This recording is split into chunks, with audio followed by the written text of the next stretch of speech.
the Wednesday edition, Mr. Relevant, presented by Door County Distillery. Alex Strouf hanging out with you from the Gruber Law Office's One Call That's All studios at the Avenue, downtown Milwaukee. Josh DiMaggio is here as well. Producer Tiny Hands almost back to full strength following a bout with a cold, or I don't know what he had going on exactly. Sinusy. Back at the Everlight Solar Studio in downtown Madison. Good to have Hunter back with us. Good to have Joshy here. Good to be with you on this lovely Wednesday. The weather's been terrific in the state of Wisconsin, man. It's like 75 degrees out again today. Tomorrow's Halloween. It's a good sign, man. Good sign in terms of weather. I'm in a happy mood, which I should be, because Monday, I don't know that you could qualify that as a happy mood for me. Following the Packers win over the Jacksonville Jaguars, I don't think you could qualify it as happy because I wasn't. You know, I was a little bit disappointed in the efforts the Packers made against the Jags. It didn't feel like a very clean win. It didn't feel like a very good win. But I'm feeling better now. Right? You get some good news. You acknowledge that the Packers are 6-2 with a huge game on the line this weekend. So I'm feeling good today. Joshy, are you going to make it a goal of yours to kill my good mood? We'll see how you behave for the next hour or so. Okay. Well, you made some good contributions in show prep. I feel like we're going to have a couple good conversations today. We'll play a little one word as we do every Wednesday. We'll preview Packers Lions a little bit. Like I think I've set myself up for success in terms of behaving. So I think that's good. You're always walking a fine line. You're one comment away from upsetting the entirety of the whole show. Wow, that's bold. I don't know how accurate that is. Oh, wildly accurate. Hunter? Can I throw off the whole show with one comment? Yeah, maybe. Like, some days, yes. I think there's other days where it's a no. So I'm not sure where I stand for today's show. Okay. So that would leave me to believe, on occasion, you totally derail it. Yeah, that sounds like an accurate statement, I guess. Yeah, I'll let you have that one. I'll let you win that one. All right, let's start with the big news, which is really good news. And this is one of Joshy's guys. I know he's fired up about this. Second-round pick rookie linebacker Edgerrin Cooper winning NFC Defensive Player of the Week for his efforts in the win over the Jaguars. It was Cooper's first career start on Sunday. He only played 34 snaps, I think it was, 34, 35, 36, somewhere in there. 8 tackles led the team. Pass deflection, forced fumble, sack. He was a monster. And it continues to validate something we've been saying for a few weeks, which is when it comes to Evan Williams and Edgerrin Cooper, they need to be on the field every play. And for a guy that was not on the field every play last week against the Jags and winning Defensive Player of the Week, it just validates that. Joshy's been a vindicated man in the month of October. This is more vindication to end the month for Joshy as Edgerrin Cooper wins Defensive Player of the Week. It's a well-deserved award, and I think the Packers have a really strong future at linebacker. Might not be Quay Walker, the former first-round pick, but it's certainly so far looking like it could be Edgerrin Cooper, the rookie second-round pick, Joshy. When a guy continues to make plays like this with this frequency, it feels like every week he's got something going on where he's making a game-changing, a series-changing, a drive-changing sort of play. I know they've told us he makes mistakes. He's a little inconsistent out there. But if you're creating this many big plays with your abilities, I just need you to live with the mistakes at this point. It's not like Quay Walker or Isaiah McDuffie or Eric Wilson are playing flawed-free football. And even if they are they that much better that it compensates for it? The ability to take Christian Kirk and meet him down the middle of the field on a seam route, there's like a couple guys in the NFL total that can do that. And I want that guy in and around the ball as often as humanly possible. And it's really that simple.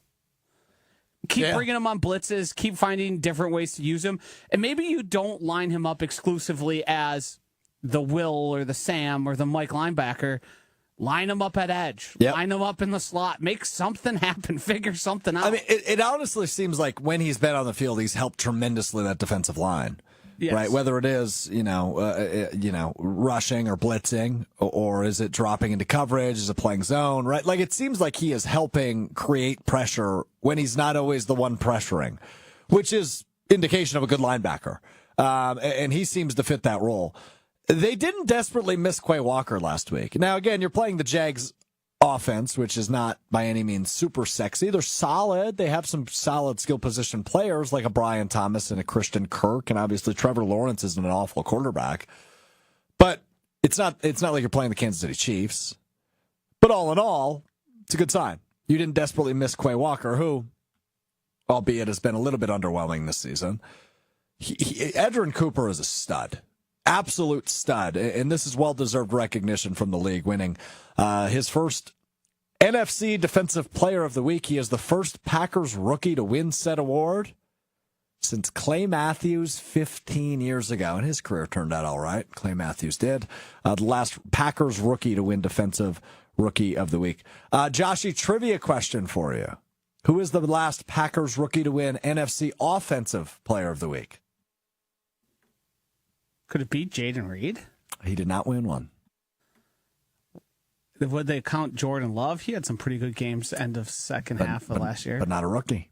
That's right. Then we'd have to go back to probably Christian Watson's multiple TD games. I don't know if he won one. I don't think he did either. Didn't he have like a 3-touchdown game? I think he won like the...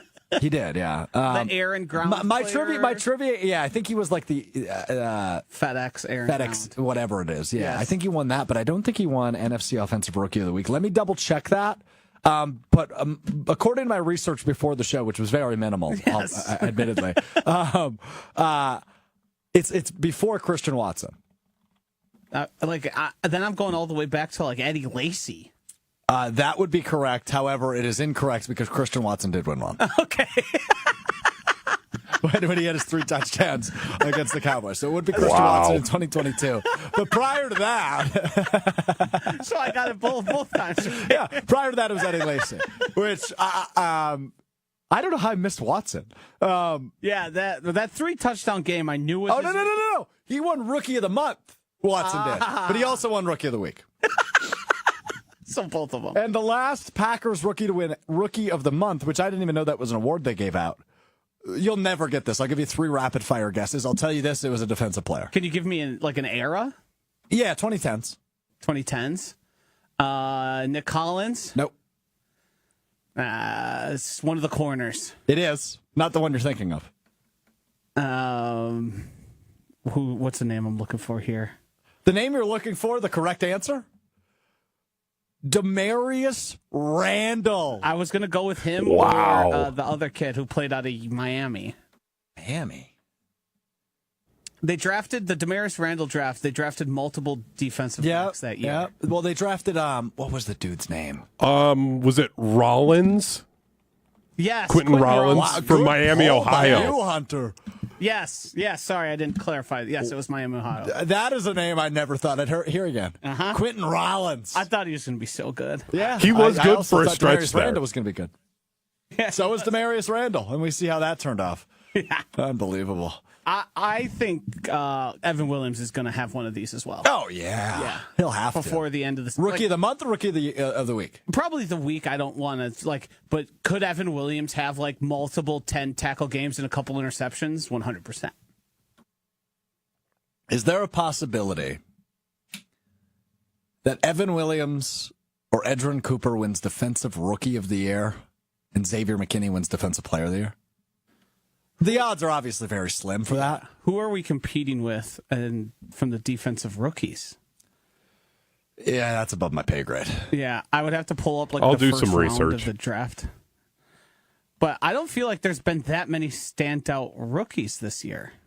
No, there's not like an Aiden Hutchinson. It felt like a very offensive-heavy draft. There was a few of the defensive linemen that people were high on, but I haven't heard much of like the Latus of the world. I haven't heard much from those guys. Quinyon Mitchell, Jared Verse is actually the favorite right now. Yeah, Mitchell's been playing well. Latu second, plus 525. Quinyon Mitchell, plus 1,300. Byron Murphy, plus 2025. And Kamari Lassiter, Yes. plus 2088. According to sportsbettingdime.com. You know what's funny about this show? Is I find things from the strangest sources. It's a weird source to go to. It happens all the time. where I just find the strangest sources. Oh, man, that's so good. All right, well, congrats to Edgerrin Cooper. Well-deserved, and, he's an every down guy. So hopefully Jeff Hafley takes this into account and does what he should, and that is start Edgerrin Cooper going forward. As good as body beautiful Eric Wilson has been. Players like Edgerrin Cooper just force themselves onto the field. It's been slowly, like a steady, and he played a lot the most when Quay had to leave in-game, just simply because they didn't really have a game plan for that. But if you just keep doing this stuff, Jeff Hafley's going to have to say, well, I can't take this guy off the field. It is strategically disadvantageous to our team to not have him playing as many snaps as humanly possible. Because now it was under Joe Barry, but the Packers have just left guys on the field at that inside linebacker. Oh, spot. Yeah. And that's kind of what other teams across the league want to do. They want to keep consistency there. The Packers have been rotating all season, and I think it's probably time to just pick one or two and let them roll. Mm-hmm. Yeah, I mean, I wouldn't argue with that. Your two would be Quay. Be Quay and Edgerrin, I think. I think. Could you make a case for Eric Wilson? Yeah, you certainly could. Yeah, I think Wilson. You could probably make a pretty good case for him. Wilson, you put in on base downs and specialty packages if you think it's necessary. Okay, interesting. All right, I want to get to Goody because we've got to have a big conversation around Goody. But before we do that, I just want to. I mean, this just coming out here as we're live. Rob Domofsky tweeting, "No Jordan Love on the practice field right now up in Green Bay. He rode an exercise bike during team stretch and did not go outside with those practicing. Also of note, 3/5 of the starting offensive line not practicing today. That would be Rasheed Walker, Elton Jenkins, and Josh Myers. That would be your left tackle, left guard, and center not practicing today. Also did not practice DNPs, as they called them in the biz. Josh Jacobs, the running back, who left Sunday's game a bit early, but sounds like he'll be all right. Jair Alexander, who limped off the field at the end of the game. And Evan Williams, who pulled his hammy. All did not practice today. So just to recap, no Jordan Love, no Rasheed Walker, no Elton Jenkins, no Josh Myers, no Josh Jacobs, no Jair Alexander, and no Evan Williams. 7 did not practices for the Packers. 7 of them starters. Oof. I know we're going to talk more later about Jordan Love, but if, say, the O-line has to go out there with 3 backups or something against Detroit, do you just not even consider playing Jordan Love then? Even if he would normally be I'll tough it out. If you've got 3 backups, I wouldn't do it. Yeah, he'd have a really good case for workman's comp, Hunter. Right? I mean, that's just negligence. The good news is it doesn't sound like any of those 3 are going to miss. I don't know. It doesn't sound like it's like a veteran rest day. I don't know what they're dealing with. I haven't seen the official injury report. But all 3 of those guys finished the game on Sunday. So I would guess, it's just mid-season. Everybody's beat up. I would guess it's one of those. With those 3, we'll wait and see what the official injury report says. But none of those 3 were reported after the game on Sunday. So that's actually more surprising than it is expected, I think, which is good news for Sunday against the Lions. But to answer your question, which is a fair question based on this report, that'd just be negligence. Throw a hampered Jordan Love out there with 3 backups. Who would even start? Do they even? I think they only have 8 offensive linemen. So hopefully that's not the case. All right, let's get into Goody a little bit because he is so deserving of flowers and praise and recognition for what he's been able to pull off this season. Brian Gutekunst, his first several years as the general manager, was good with staying put, right? You had Aaron Rodgers playing quarterback, and that was typically good enough to win the division and get you into the playoffs and give you a chance to have a chance.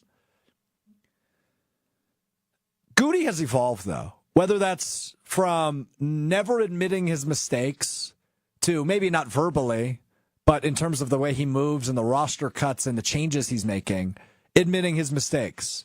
When it comes to Anders Carlson and Braden Narvison at the kicker position, finally giving up on Anders, having a very short leash on Braden Narvison, and eventually bringing in the guy who's won the last 2 games, Brandon McManus. When it comes to a Sean Clifford, bringing in Malik Willis, who he thought was a better option at backup quarterback if, God forbid, and he has, Jordan Love went down. When it comes to moving on from Aaron Rodgers at the right time, moving on from Devontae Adams at the right time, Goody has moved correctly the last couple of years. And the last 2 years, last season and now into this season, you are seeing the fruits of his labor come to fruition, if you will. Brian Gutekunst has made the correct moves, and especially the last season and a half, you have reaped the benefits of the moves he's made. Especially this season. The Packers are 6-2 without two crucial moves Brian Gutekunst has made in the last 3 months. You might be 3-3, or 4-4 rather. You might be 3-5. If Sean Clifford started against the Titans and the Colts, do you think he wins those games? I don't. Maybe that Titans game he wins. I don't think he wins that Colts game. Malik played really well against the Colts, and so did Josh Jacobs, and obviously Xavier McKinney had a nice defensive game. But all in all, Brian Gutekunst made the right call at backup quarterback. Then when you look at the past 2 weeks, a dicey game against the Houston Texans. It was a question we asked last week. Do you think Braden Arvison or Anders Carlson walks off the game the way Brandon McManus did against Houston? We'll never know the answer to that question because it was kind of a chip shot against Houston. But you never had full faith or full trust in Carlson, and I don't think you did either in Arvison the way he missed a kick every game during his tenure as a Packer. So without the two crucial moves that Goody has made in the last few months, the Packers aren't sitting at 6-2. And for that, he deserves a ton of credit. Because I don't know if the Goody of 2019 is making these decisions. Shoot, I don't even know if the Goody of 2022 is making these decisions. But the Goody of 2024 is making hard decisions, but the right decisions. Specifically those two, though. Malik Willis and Brandon McManus.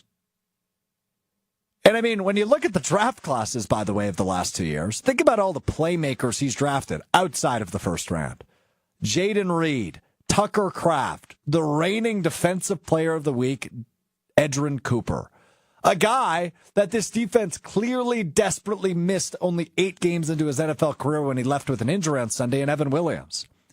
Goody has made his money in the middle rounds, but he's making a championship team by making these crucial moves. Like Brandon McManus, like Malik Willis. Without those moves, this Packers team is not 6-2. So give credit where credit is due. And the credit is due to the Packers general manager, Brian Gutekunst. But the job ain't finished. The job is certainly not finished. 6 days away from the NFL trade deadline. Look around the league, see what's happening. Which teams are making moves to get better? The Buffalo Bills, the Baltimore Ravens, the Kansas City Chiefs, the Minnesota Vikings. And although the Detroit Lions have not officially made a move yet, just 2 days ago, Monday afternoon, Dan Campbell was literally jumping up and down with excitement about the potential idea of a trade. While I don't expect Matt LaFleur or Brian Gutekunst to stand at the podium at 1265 Lombardi Ave and jump up and down with joy and glee, they should probably be on the phone. We just talked about Edgerrin Cooper elevating the pass rush and the efficiency of the defensive line just by being on the field. As good as that is, it's still not good enough. This Packers team has expectations, and the expectations are nothing short of a Super Bowl. This defensive line specifically is not playing as well as a Super Bowl group should be. And that's okay. It's only October, but I don't think this is getting much better with the players on the roster. So that said, I think Brian Gutekunst has to make a move at the trade deadline in the next 6 days, specifically at defensive end or defensive tackle, preferably defensive end, but I wouldn't complain about a defensive tackle. You need somebody. I'm not asking for a Myles Garrett. I'm not asking for a Max Crosby. But how about a Trey Hendrickson from Cincinnati? Somebody that can come in and make an immediate impact in what seems like a very player-friendly defense. So as good as Brian Gutekunst has been the last 3 months, I hate to do it, But I got to ask for a little bit more. Please, sir. Can you get me some more? Please, sir. Joshy, does Goody need to make a move for this team to be Super Bowl good? I think absolutely. I think the production from the front four is, to put it bluntly, unacceptable so far this season. They are one of the worst teams in creating pressure. Their pass rush win rate is still amongst the worst in all of the NFL. Now, that might sound a little crazy because the Packers have created pressure, but a lot of it's done by simulated pressures and dropping guys into coverage and just frankly confusing the offensive line. That is no way to beat some of these top flight teams, some of these top flight offenses. You need to have a guy or guys that line up one-on-one and just beat the man in front of them. Because sometimes the games are going to end up in that way, and you're not going to be able to create exotic pressures and do all that. So I was saying it on Jen, Gabe, and Chewy earlier today. Listen to that finely produced show, 7 to 9 a.m. when you get a chance. Nice. It's so bad with LVN. I believe he has 7 total pressures in that is correct. in it's games 7. he's played Yep. now. If you had a guy who creates 2 pressures a game, you've infinitesimally improved. Whoa. Whoa. What the hell was that? Infinitesimally. Okay. It sounds like it's some spin-off of the word Yes. infinitely. Yes. Is that actually a word? It sure is. Josh, we've talked about this before. You can't use big words on Strouf. You've derailed the segment because of the big word. Don't do it, man. Infinitesimal. Immeasurably or incalculably small. You used it incorrect. I used it opposite. In infinitesimal difference. Taking on values arbitrarily close to but greater than 0. So I don't think you used it right. No, I messed it up. Oh, Joshy trying to flex his vocab on us, trying to flex. Those are just words that pop in my head when I'm talking. It's not like I'm searching through my brain. What is your score on the ACT? A 30. Oh, wow. I mean, I wasn't far off, but I think I fluked my way. Yeah, I went hungover. Oh, I did. Well, great. I hope you took it as a 21-year-old. I got a 28, but I didn't use the word infinitesimal on my ACT. The point I'm making is a guy making 2 pressures a game just improves wildly. Enigbari is not creating enough pressure. Frankly, Rashawn Gary, who's been the best, is also wildly disappointing. Jen, Gabe, and Chewy, Gabe was kind of scoffing at Uche going from the Patriots. I forget where he was traded. But that guy has 2 sacks. Right now, he would be like one of the guys with the most sacks on the Packers. Yeah. Rashawn Gary has 2 sacks, and the guy either didn't get out of his stance at all or fell over the tight end trying to get out of his stance. Like, there's just simply not enough production happening from that side of the ball. And the best teams, and everyone will say it, every guy who ever watches football, if you could create pressure with 4, you are going to have a lot better defense. That is why the Niners have been so effective. Even when their back end at times isn't even that strong, their corners and their safeties. The Packers seem to be putting together the second and third level quite well, and that first level is severely lacking. Yeah.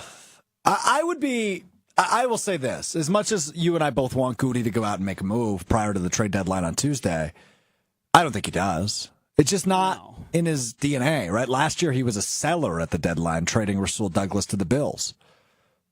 I would love to see it. I just think it'd be very uncharacteristic of him. I just think the NFL is changing now in a way that the Packers are at risk of getting left behind. Yeah. In terms of, like, even 5 years ago, trades didn't happen like this. We're experiencing more trades in the NFL than I remember throughout all my history of watching the NFL. Like, these guys, these GMs are bringing in players because, frankly, a lot of teams are just way more okay tanking. Like, they've seen other teams tank and said, hey, it wasn't that bad. You were able to rebuild. Mm-hmm.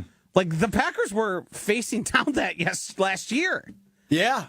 So hold on. I don't mean to ignore what you just said, but I'm just stewing over here. If the Lions make a move, which we expect them to. Yes. Does that put more pressure on Goody to make a move because the Lions and Vikings both have? I think it does put pressure on him, and I think if you're interested in the same guy and find a guy, say Trey Hendrickson, that might fit your scheme, and it's the Lions get to add them or you get to add him, why would you not either at least drive that price up to like exorbitantly high? Yeah. Like if you're just going to let, say, a team like, because Zadarius Smith is probably the most likely option for the Lions if we consider it. That ship sailed. Not much good he can do there. I wouldn't hold that against him. But if one of those premier guys become available, because as much as they tell us not available, not getting traded, everybody has a price. That always happens. The trades always come about, and then you see some of the prices for it, and you're like, you mean to tell me that guy wouldn't make the Packers better? That guy was only worth a third-round pick? Right. I think back to like Montez Sweat last year. Yes. Didn't he go for like a third or a fourth? Right. And at that point, like, what are you doing here? Right. Like, we're getting the team better. We're trying to get better. We're trying to win in the margins. I would be significantly disappointed if we see the Lions make a championship move, right? And I'm not saying a Myles Garrett, but let's just use the name I used earlier. Let's say the Lions go out and get Trey Hendrickson for a third-round pick. I'm probably slamming the table going, I would have offered a second. Yeah. Yes. As good as Goody's been in the second round. Oh, shoot. Goody should just trade first-round picks. He hasn't been that good in the first round. Jair and Jordan Love are his best 2 first-round picks, which are very good first-round picks, by all means. But Darnell Savage was a flop. Lucas Van Ness has been underwhelming. Eric Stokes has been underwhelming. The next best after that's probably Devontae Wyatt, who we've seen for like 5 good games. Right. I mean, this year has been the first year Devontae Wyatt's put it together, and he's in year 3. Or is he year 4? 3. Year 3. Yeah. Because 22 draft, that would have been. Yeah, because 22, 23. Yeah, year 3. Eric Stokes, right? Like, he's been nothing. So might as well just trade the first-round pick if you're Goody, because his first-round picks haven't been very good. And I understand the cost-effective nature, and you got Jordan Love's contract that just signed, but it's not prohibitively expensive, and it's not going to last forever. It is not like the Aaron Rodgers albatross, where you really can't get out of it, you can't wiggle it around. Yeah. No, the Packers have the cap space, and I think this team is young. Like, frankly, they're running out of spots to add guys. Because there's so many guys that you're saying, that's a good point. I want to figure out what this guy has, so I'm not ready to like move on or bury him in the depth chart. Right. So like, what places would you even feel comfortable making additions where you would feel like next year in the draft, what are you going to want? I bet you're going to want an edge rusher in the first round.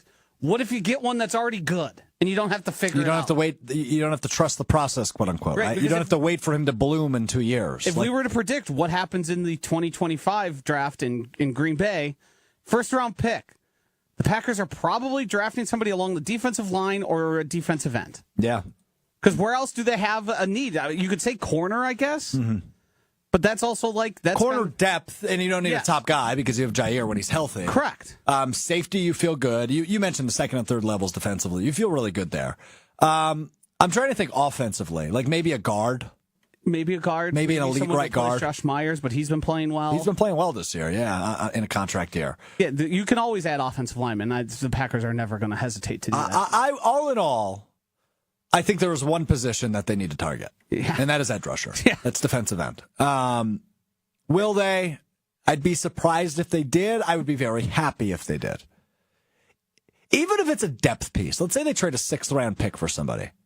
You're satisfied with that? Yeah. Oh, me too. Because I think you can. Some guys are better in rotational spots. Like correct. You bring them in. Yes. There's pass rush specialists. Like those type of guys exist. I forget the name of the guy from the Giants who's escaping me right now.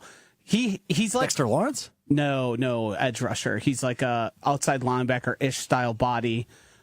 He's been mentioned in a few. I don't want to say the name wrong. Try it. Disrespect. Try it. No. Okay. But those are like a type of guy who you're just going to have. Elijah Chapman? Nope. Rakeem Nunez-Roches? No.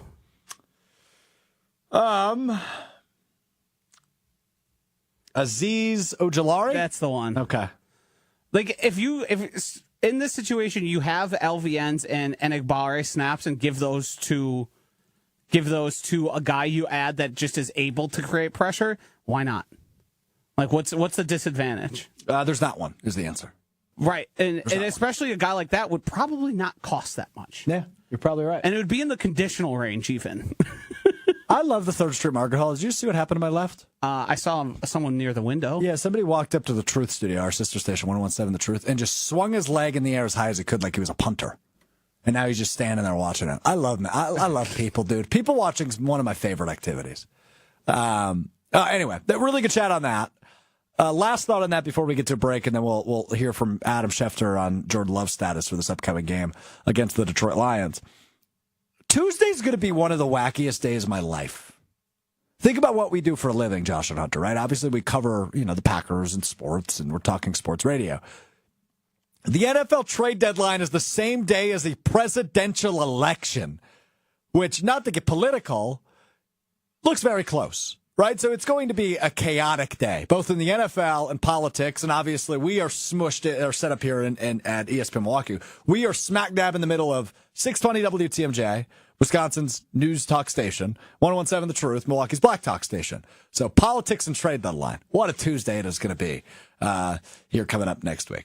All right, Jordan Love update from Adam Schefter on the aforementioned, well-produced Jen, Gabe, and Chewy weekday morning, 7 to 9 a.m. on ESPN Milwaukee. Adam Schefter gave an update on Jordan Love. We will get to that coming up next. But first, got to tell you about my friends at Door County Distillery, locally produced, handcrafted, award-winning spirits made locally in beautiful Door County. For me, football season, I always say it, man. Football season, fall, winter, it's whiskey season. Door County Distillery Bourbon is my go-to. Their single malt whiskey has won 27 gold medals nationwide because it's that damn good. The rye whiskey's really good, and maybe that's such a thing. You can get the cherry brandy, the apple brandy, make a little apple butter bourbon fizz, a warm drink, hot toddy with the apple brandy here in fall. If you're having some fun tomorrow for Halloween, or vodkas, gins, rums, all the in-betweens available from Door County Distillery and DoorCountyDistillery.com to find the retailer nearest you, as well as a ginormous list of fun, unique cocktail recipes that you can make for Halloween, whether you're having a gathering, maybe you're having a party this weekend. Get festive with it. DoorCountyDistillery.com is the website. We step aside for 60 seconds. When we come back, we hear from Adam Schefter on Jen, Gabe, and Chewy. Is it a good idea for Jordan Love to play? I'll answer that coming up next. It's Mr. Relevant. I'm Alex Strouf. Happy spooky season. What's the best drink this October? My friends at Door County Distillery are going to teach me how to make it. Fall in a glass. It's the apple butter bourbon fizz from Door County Distillery. All you got to do is scoop apple butter into a cocktail shaker, take 2.5 ounces of your bourbon, shake that, strain that, and then fill the rest of the cup with ginger beer. And if you like to, which I like to, dash a little cinnamon on top of that. Boom, shakalaka, you've got the apple butter bourbon fizz from Door County Distillery. Cheers, the apple butter bourbon fizz. I'm not going to say it 5 times fast enough. There's like a apple cider taste to it. Apple cider vibes, yeah. That's like corn maze for adults drink, is what that tastes like. Check out their website with a huge list of unique cocktail recipes at DoorCountyDistillery.com. That's DoorCountyDistillery.com.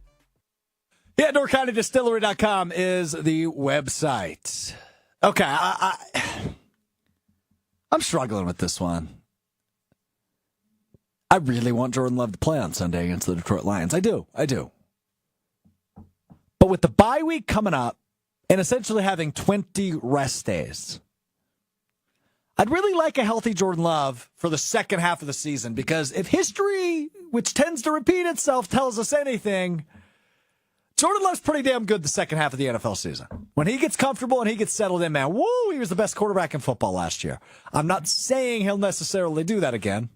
I might be saying that. I'm not saying he can necessarily do that again. I might be saying that. But I would love to have a fully healthy Jordan Love. Now, this is an important update. Adam Schefter appears each and every Wednesday on Jen, Gabe, and Chewy, weekday mornings from 7 to 9 on ESPN Milwaukee. Had this to say to Mark Chamorro, you will hear Chewy's question as well, about Jordan Love's chances to play this Sunday against the Detroit Lions. Take a listen. Adam, I saw your report earlier this week in regards to Jordan Love's availability on Sunday.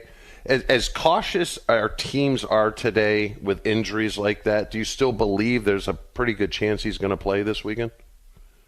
Look, again, it's Wednesday.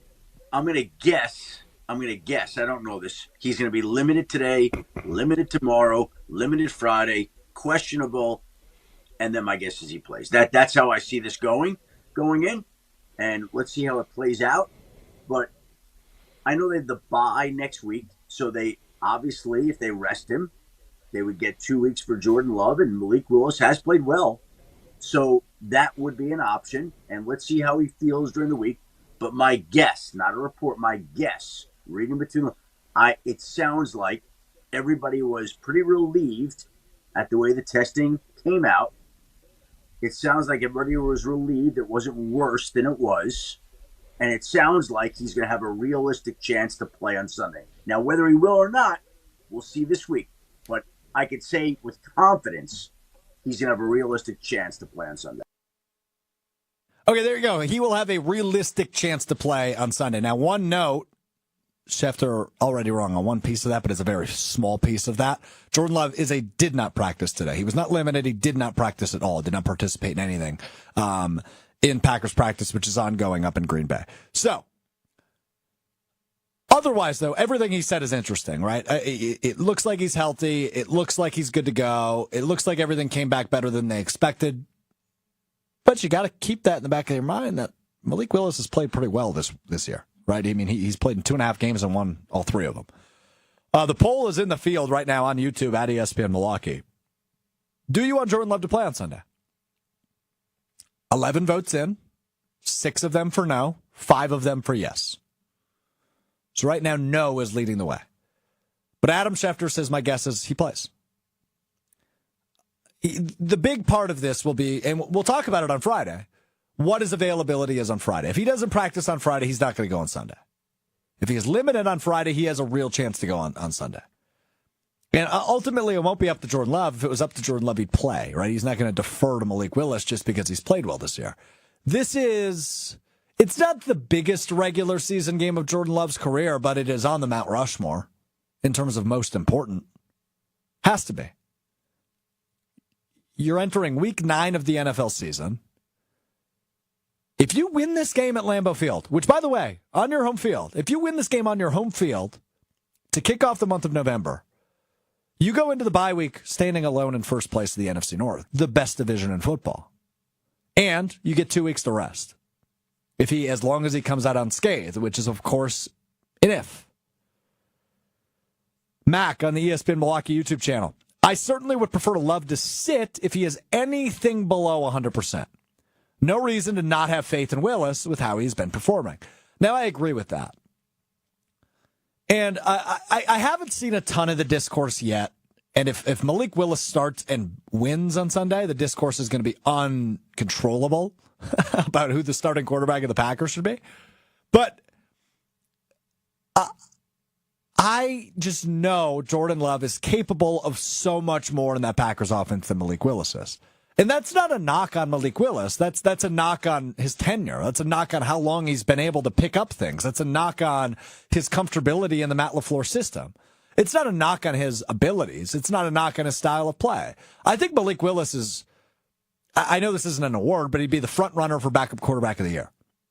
And Jameis Winston might have something to say about that, though, in a couple of weeks. But all in all, Malik Willis has been awesome for the Packers. No turnovers, no interceptions, completing a ton of his passes, and they're not asking him to throw a lot. And Matt LaFleur is able to show off his creativity offensively when Malik Willis is under center.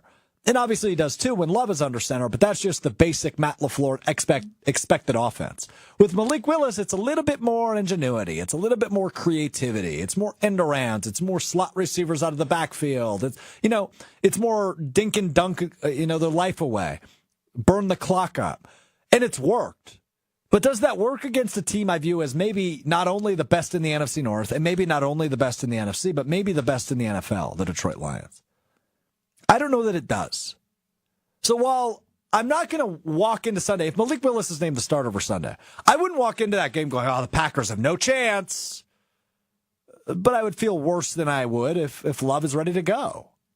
Now, to Mac's point, the comment I just read, I don't think Love is going to be 100% no matter what. Could he be 90? Yeah. Could he be 80? Yeah. But between the knee and the groin, he's not going to be 100%. But spoiler alert, nobody in the NFL is 100% in week 9. Everybody's banged up. Everybody's beat up. So I as much as I would like Love to play, if he doesn't, I don't feel awful. Which goes back to my earlier point on Goody. Credit for making this move. And credit to Matt LaFleur, who has to be the front runner for Coach of the Year.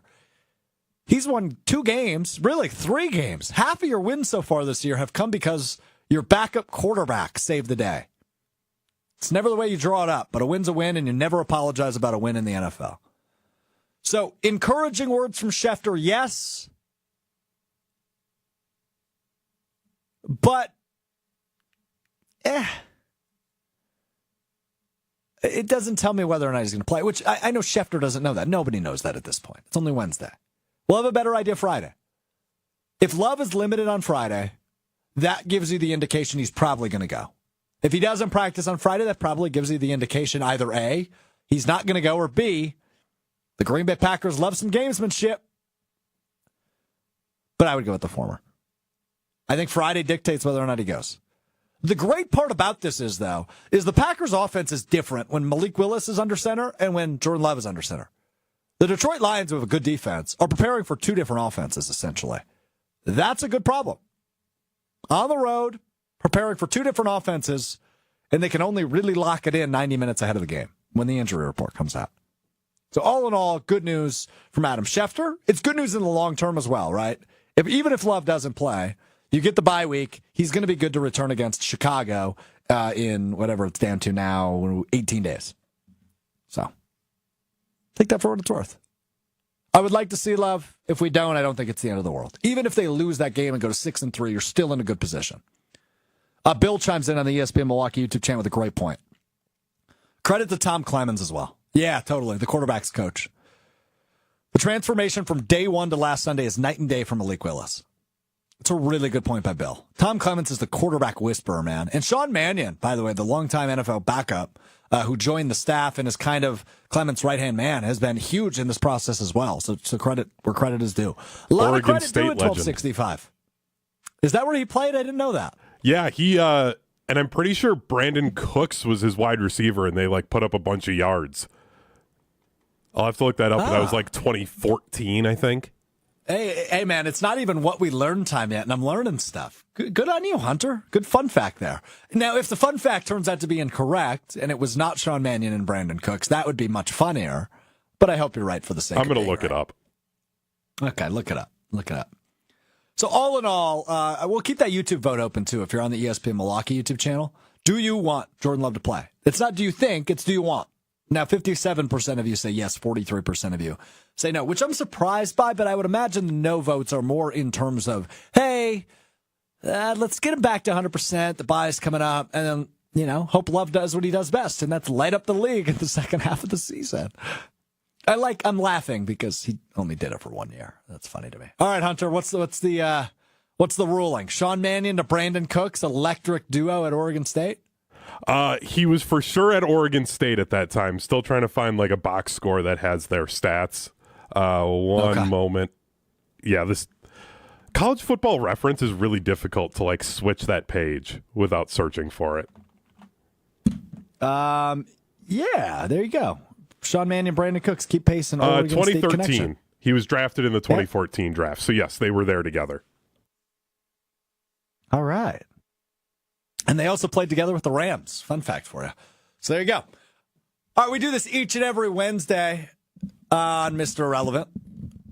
I'm going to give you one word on a slew of NFL topics ahead of Week 9 in the NFL. Now, for the first time in weeks, I have not previewed this list. Hunter sent it to me. My computer died. I never looked at it. I have no idea what's coming here. So we have created a list of banned words. Those include interesting, cool, sexy, frisky. I think that's about it. Intriguing. Yeah, I think that's probably it. All right, let's get to it. Let's play one word ahead of Week 9 in the NFL. Hunter. Washington Hail Mary.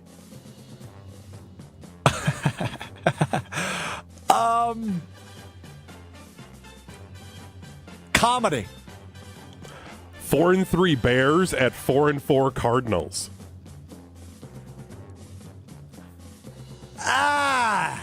See, this would be a good one to use frisky in. Wow, I'm actually stumped on this one. It's interesting, but I can't use that word. Joshy, why'd you ban interesting? This is an interesting one. Bears Cardinals is interesting. No, it's not. You don't think so? No. All right, let's go with uninteresting for Joshy. Kirk Cousins' pregame speech. For those that didn't hear it, I couldn't play the video, but he said to his team before the game, "We grind, we scrap, we fight, no cap. We walk in your trap, take over your trap." Yeah, chains is the word. Kirko chains. Anthony Richardson sits out a couple of plays and is now benched. Strange / deserved. Sorry to use two words there, but yeah, checking himself out was really weird. I'd never seen that done in the NFL. And then to get benched is deserved, right? I mean, he hasn't played well. He is, and I know I'm using a lot more than one word on Richardson, but it is something I'm fascinated by because he is a guy that was viewed as a project. And they threw him into the starter role day one. He got hurt and missed most of last season. Hasn't had a lot of time on the football field, both in college or the NFL. And now I just hope they don't kill his mindset and his confidence because he needs time to sit and learn. And yeah, what he did last week was really weird. So deserved, I guess, would be the word I land. The Minnesota Vikings trade for tackle Cam Robinson. Contention is the word. And it's a contending move. They view themselves as contenders. They're making moves to get better. That's credit to the Vikings. Hopefully the Packers do the same. The LA Rams are one game back from first place in the NFC West at 3-4. Gross. 5-3 Broncos at 5-3 Ravens. Frauds. The Ravens are better than the Broncos. Broncos are an interesting story by all means. Bo Nix has had a nice season, but the Ravens are the cream of the crop. I think they're going to dust them up. The Jets have their 5th primetime game against the Texans this week. I mean, that was orchestrated. That was done on purpose. And I think we talked about this a few weeks ago. Maybe that wasn't even on the show. The NFL schedule maker's name is Mike North, and he puts together, he deals with the networks, he puts together the schedule, and he decides which games will go on which networks. They did this with the Jets. They put them all at the early end of the season in fear that Rodgers would get hurt again. So I think this is actually their last one of the season. I mean, they might get a flex date later if they make a run, but they're so bad that I don't know that that's even in the cards anymore. So orchestrated is the word, and I actually don't have an issue with it because the Jets are maybe the best disaster on television aside from the Golden Bachelorette. The Kansas City Chiefs are 9-point favorites over the Buccaneers on Monday Night Football, according to ESPN Bet. Flat out bad. B-A-D bad. The Bucs are still good despite missing their best pass catchers. And then finally, if the playoffs started today, Green Bay would play at the Arizona Cardinals in the wild card round. Blowout. Win was going to be my word. Yeah, they'd win. We saw what they did to the Cardinals. It's hilarious to me that the Cardinals are in first place of that division, by the way, because their record's not good. I mean, I think they're 4-4. Yeah, which is also, though, why I think unless the Rams really fix things, it's kind of okay if the Packers don't win the division because they're going to get the top wild card spot and then probably have to go to one of those NFC West teams. I don't love the idea of going on the road this year. I mean, we saw what they were capable of last year. They'll beat up on a fraud division winner, which is fine. But then guess what happens after that? If the home teams win, let's just say aside from the Packers as a 5 seed win, let's say the 2 and 3 seeds win. Guess what that adds up in the divisional round? Packers at Lions. Which, in all honesty, give that to me, but I would rather it be the championship game. It'd be we'd view it like we did a year ago. That's the NFC Championship game. I believe in Matt LaFleur to outcoach Dan Campbell. I do too, full-heartedly, absolutely. Do you believe that more in the playoffs, or do you believe that more this week? More in the playoffs. That guy's chaos. Yep, agreed. Remember when he just wouldn't stop going for it? Look, Dan Campbell is the type of coach that will shoot himself in the foot in the biggest moments. Now, LaFleur certainly did that early on, but I think experience has taught him not to do that as much because he did it in 2020 against the Bucs. He shot himself in the foot. But I think he's learned from his mistakes in that regard. And maybe he hasn't, but we'll find out. This is definitely a playoff team. Let me ask you this. God forbid Jordan Love's groin injury is way worse than it. So this is a hypothetical. Let's say last week we get horrible news. Jordan Love's out for the year. Packers are still a playoff team with Malik Willis, right, Joshy? I think so. Probably not a 5 seed. No, I think they're talented enough to get into that last spot. Really what? As in you don't think they would be, Hunter? No, you guys have just been talking about for how many weeks about how incredible the North is and how great this division is. I don't think Malik Willis would be able to win enough games in the division for them to be able to get in. And that's not me being a hater of the Packers. I just don't think they could. 5 left? Yeah. They have 5 left. He goes 3-2. If he splits with the Vikings, beats the Bears both times, loses both the Lions. Let's just say that. 3-2. You're up to 9 wins. So you'd be 9 math guys. 9-4 with 4 games left. Which are what? The Dolphins, the Niners. Who am I missing? Josh, the schedule's to your left. The Niners should be healthy at that point. So Niners, Dolphins, Lions, Seahawks, Saints. Yeah, Seahawks and Saints are the 2 I was missing. Split those, you got 11 wins. You split the division, you split those, you're up to 11 wins. You already have 6. It'd be hard not to make the playoffs at 6-2. You have to lose a lot more games than you win. I know. So that's why. But you're also then asking Malik Willis to put a lot of film out there. And that's the problem when guys play well early. And I think that's a good point by you because I think that's what makes me fear the Lions a little bit this weekend if Malik plays. Because the film's starting to get out there. I still think LaFleur's got enough tricks up his sleeve, but I think a game of keep away is way better than a shootout against the Lions. Yeah, and if Malik plays, that's going to be what they do, right? They're going to ground and pound, hopefully own the time of possession, and hope they win a 21-17 game. Long sustained drives, maybe a couple explosives to make some splash plays, but you don't want that Lions team to be able to do whatever they want. Yeah. But that still is a lot of pressure on that offense because then you have to convert on a reduced number of drives against an offense that can convert on almost every one of their drives too. It's not like it's not like a shortened game relieves the pressure that you have on your quarterback. No, we're not. I'm not saying that. It's just saying a game could spin out of control like the 50 burger that they put on whoever last week, the Titans. You're not going to be in that situation with the Matt LaFleur and Malik Willis game plan. Okay, that's the point. And a 50 burger still 50 to 45 loss is still a loss. Yes, but that'd be a shootout, and that's to Josh's point. That wouldn't be possible unless they do what the Titans did, and that is turn the ball over 4 times. Yes. Who started that game? Mason Rudolph for the Titans? I believe so. Yeah, he did. He threw 2 interceptions. He fumbled once, and I think Tajay Spears fumbled once. I don't have the box score in front of me. They gave up a punt return, I believe, as well. Sure did. Khalif Raymond, I believe, took that back. Yes. Look, that's not going to happen no matter who plays quarterback for the Packers. They're not putting up 50 points. But it is worth acknowledging the Lions have put up 40 points 3 of the last 4 weeks. And the week they didn't, they still scored 31 points in a win. This is a really good team. It's a really good team the Packers are playing on Sunday. So, one way or another, it's going to be a close one, I think, no matter what, no matter who plays. But, yeah. So, there you go. All right. Time now to get to what we learned. You learn something new every day. I learned something new today, and it is a show announcement. I can officially let this cat out of the bag. Hunter, did you know we're kind of big time? No. Joshy, did you know we're kind of big time?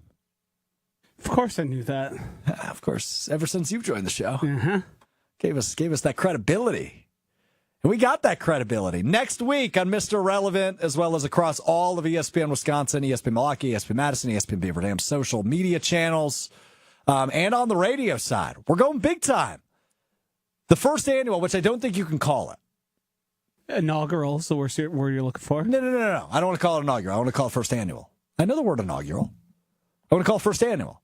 First ever inaugural, first annual, ESPN Wisconsin's Coaches Week through Mr. Relevant and Alex Strouf. I had the opportunity to sit down with all 4 Division I men's basketball coaches in the state. Greg Gard, Shaka Smart, Bart Lundy, Doug Gottlieb.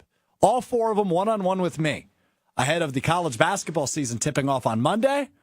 Exclusive one-on-one conversations coming out next week. ESPN Wisconsin Coaches Week, hosted by me. You'll hear it on this program. All 4 interviews will drop on this program throughout next week. One-on-ones with Greg Gard, which I filmed last week. Terrific conversation with him. Shaka Smart is going to see my crab pose. Yes. You know, the Shaka Smart crab pose? He's going to see it. He's going to react to it. Bart Lundy in his second year. Doug Gottlieb in his first year in the Horizon League at Milwaukee and Green Bay, respectively. Going to join us next week to break down the start of the 24-25 college basketball season. We're big time, baby.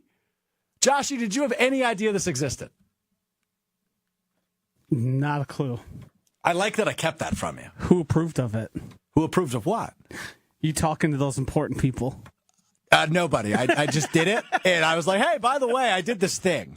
And they were like, oh, you? Ben Brust, who obviously played for Greg Gard, goes, no. You can't talk to him. Oh, I did. I talked to Greg Gard for 25 minutes, man. It was a really good conversation. So looking forward. We'll play that one on Monday. Greg Gard will be our Monday guest. We'll probably go Shaka Wednesday and then Gottlieb and Lundy Friday. The Badgers and Packers are both on bye next week, so we're gonna do a basketball week. Other than we'll do some Packers reaction Monday, and then we'll play our Greg Gard conversation. But yeah, we're getting into the college basketball season a little bit. College hoops. So ESPN Wisconsin Coaches Week will come your way next week on YouTube. It will come up Monday. Radio side, you can hear it Tuesday, Thursday, Saturday on ESPN Milwaukee. Still waiting on the schedule for ESPN Madison and ESPN Beaver Dam if you're with us any of those ways. But conversations with all 4 Division I men's basketball coaches coming your way next week. ESPN Wisconsin Coaches Week on Mr. Irrelevant. Which is brought to you, of course, from our friends, Door County Distillery and Underdog Fantasy. So before we get to Joshy and Hunter's What We Learned, I do have to tell you about our friends at Underdog. I'm back on track, baby. Got an NBA win last night. Little 4-legger. 3 points made. Shout out to the guys in my pick'em entry last night, man. It was a big one. So Underdog, use promo code Good Karma at sign up. GOODKARMA. Good Karma, all one word at sign up. You get up to $1,000 deposit match and a free pick. The best way to win money this football season, this basketball season, this hockey season as baseball comes to an end is on the Underdog app and UnderdogFantasy.com. Win up to 1,000 times your money playing their pick'em game. All you got to do, look at player projections on their stats, pick higher or lower. You can pick anywhere from 2 to 8 picks in your entry and win up to 1,000 times your money on the Underdog app, UnderdogFantasy.com by using promo code Good Karma. Joshy? Thursday. My best friend Aaron Rodgers is playing against the Texans. Uh-oh. Under? Lower? Oh, I like the higher Devontae Adams touchdown. Because, boy, they want him to get in that end zone. Aaron wants to prove it. I'm tailing this right now. I'm building it right here on the Underdog app. You can see it. I'm doing it right here. I also like Tank Dell. We've now seen Stephon Diggs and Nico Collins go down in this portion of the season. Tank Dell higher, half a touchdown? I like the higher on his yards. 58 and a half. To have to use him a lot. And then couple that with Xavier Hutchinson, 1.5 receptions. I like the higher on that one because he became pretty much an every down player. So 3-pick entry. Devontae Adams higher, half a rusher receiving touchdown. Tank Dell higher, 58.5 receiving yards. Xavier Hutchinson higher, 1.5 receptions on the Underdog app. If you get all 3 right, that's 6.9 times your entry. So $10 wins you 69.10. Nice. I knew you were going to do it. All right. It's entered right there. Underdog app. That easy. I built that pick'em entry in 45 seconds? And most of that was because Joshy was taking so damn long to tell me the picks. Underdog app, UnderdogFantasy.com. You with us? Let's do it, baby. We'll tweet out that pick'em entry on Twitter as well. We'll get that out to all the people. Promo code Good Karma at sign up. All right, Hunter, what'd you learn? Saw this over the weekend. Didn't get to it last show, but I learned that we really need to do a better job of vetting sculptors for statues on the video stream right now. The Dwayne Wade statue, so bad. Yep. My all-time favorite NBA player, Dwayne Wade, Marquette legend. He was disrespected. I know he's being nice in the press conference stuff, but that statue on top looks like Alonzo Mourning. It doesn't even look like Dwayne Wade. It's so bad. What happened to us as sculpture creators, as sculpturists? No, Sculptors? that's not the word. Let's try that again. Sculptors. Yep, Yes. that's the word. What happened to us as sculptors? I don't that know. we can't successfully make people look like themselves. Yeah, Like, especially when we've you seen see the Ronaldo one make the rounds. Yeah. The Wade one is horrible. Like, there's so many bad sculptures recently and statues. It's very bad. Statuists. Well, especially know after the why. marble. Like, you look at, like, old Greek statues, and you're like, those look incredible. And they're thousands of years old. But hold on a minute. Time out a second, though. You don't know what those people look like in real life. Maybe that's why. But maybe we have such high-definition cameras now and better memories and more available you can footage. still see the statue of David. You know what David looked like? No, but he looks like a person. Yeah, Well, what well, you about saying that top D-Wade doesn't? image looks like an actual human being? His proportions of his head are all off. He's got the squares drawn history. The weird part about this also is Dwayne Wade was like a part of this, so I don't know what this says about the way he views himself. Yeah, he doesn't think he looks like Dwayne Wade. That's for sure. I also, are we at the point where you can kind of just do like laser imaging and have this like just done? I know we want the artist to be a part of this, but like, couldn't you just use like high level lasers and precision? Like CNC machines are capable of doing stuff similar to this. Yeah. Yep. Yeah, that's fair. So I just don't understand how it happens this often. You also, And like the pose is weird. yeah, I thought that because like I knew eventually he was going to get a statue. Like you do the alley-oop to LeBron with his arms out, Yes. and then when they put a LeBron statue outside the arena, you put it behind his to recreate the image forever. Like that's what they could have done with those two statues, and I don't get why they went this direction. I don't either. Josh, you got something? What'd you learn? Yankees fans are just Yankees fans. Oh, yeah, we didn't get to talk about that. Yes. So the MLB just released that they're only banned for Game 5? I don't know what's going on with that. I feel like that they should be banned from baseball games from their life. Oh, yes. So if you missed it, Mookie Betts jumps up into the crowd, chasing a ball, catches it, and he's literally off the ground, a fan hanging onto his arm, just about snapped his wrist and dug the ball out of his glove. Super messed up move. I mean, when they cut to that guy's face, that is, if you were to draw in a lab the Yankees scumbag fan, that's the guy you end up drawing. There's a guy also in the frame who's wearing an Evo Shield sliding mitt that you protect. Baseball players wear it to protect their fingers from getting stubbed when sliding headfirst into bases. He's just wearing it in the stands. That guy's wearing sunglasses, and the other guy next to the goofy-looking Yankees fan who actually ripped it out, they're both wearing sunglasses. It's a night game. Yeah, this was at like 9 p.m. Eastern. Like, look at yourselves.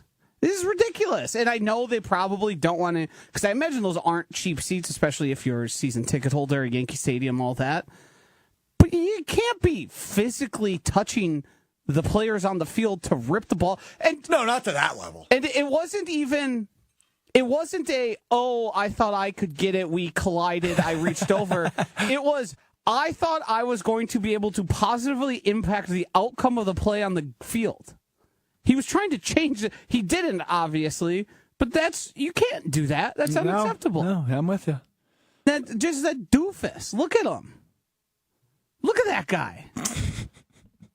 Why do you look like that? Why is your hat not on straight? What's going on? Get him, Joshy. Get him. Yeah, I just want to give a shout out to the Carolina Disco Turkeys. As one would. Did you see this? I haven't an idea. Carolina Disco Turkeys, independent baseball team, Legends of Summer Wood Bat Circuit, located in Winston-Salem, North Carolina, made a tweet. We made a very important announcement earlier. The two New York Yankees fans who grabbed Mookie Betts tonight have received a lifetime ban from Carolina Disco Turkeys games. They will not be permitted at any DT's games for as long as they live.